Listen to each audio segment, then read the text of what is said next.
The ball is in your court, or is it? Sharon Horne-Ellstrom here with Supersize Your Business, and our idiom, our expression today is a relatively new one. It's just been popular and around since about the 1960s. It comes from the game of tennis, where it's very important that you keep the ball on the court. Either you're taking action when it's on your side of the court, or you're shooting it back and staying within bounds with your opponents and keeping it in their court. Now, is the ball in your court or is it in their court? Sometimes we are thinking the ball's in our court, but it's actually we're dealing with something that's outside of our control, outside of our area of responsibility, or outside of our actual ability to even affect something. But with respect to our businesses, we want to keep the ball in our court and have things be within our control as much as humanly possible. Now, that might mean that we're just setting the direction of the ball. We're serving up the vision and the principles and the goals and the purpose and the framework for other people who work with us and for us in our organization so that we're all on the same page. That's keeping the ball in court. Communication, being a great communicator, being a great leader, setting the example for the people that you work with and the people that you serve is an example of keeping the ball in your court. In our businesses and in our life, it's up to us to keep the ball in our court, to make sure that we're controlling the things we can control and minimizing the things that we can't control. The last couple of years with COVID-19, I guess it's only been a year, but it feels like a couple of years, there have been a lot of things in our businesses and in our personal lives that have been out of our control, therefore not in our court. But it's always up to us how we respond to the things that happen around us, how we respond to COVID-19, what we do with respect to our lives and our businesses as a result of changes that are outside of our control. So are you handling the ball or letting others handle the ball for you?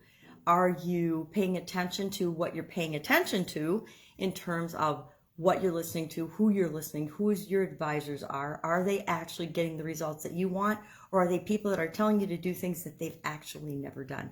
That's an example of not keeping the ball in our court and not paying attention to the things that we actually have control over. We have control over what we do, what we listen to, how we feel, how we react, and how we respond to things. And we have control over our lives a lot more than we give ourselves credit for, and our businesses and the people that we impact with those businesses as well.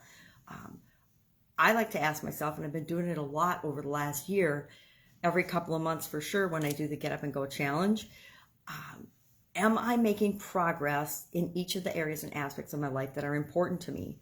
You know, Tony Robbins teaches that there's 7 different areas and aspects of our life that we can pay attention to. And I think he probably got it from Jim Rohn or somebody else, or from maybe even Napoleon Hill. That might be things that come from Napoleon Hill. I have to think about my Think and Grow Rich. But are we paying attention to each of those areas and aspects of our life? Physical, mental, emotional, spiritual, financial, relationships, contribution.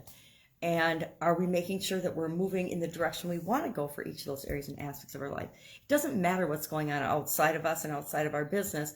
We have control over how we spend our greatest resource, which is our time, and our other resources. And we can decide by where we spend those resources and the results we're getting in each of those areas, whether we're making progress moving toward what we want or away from what we want.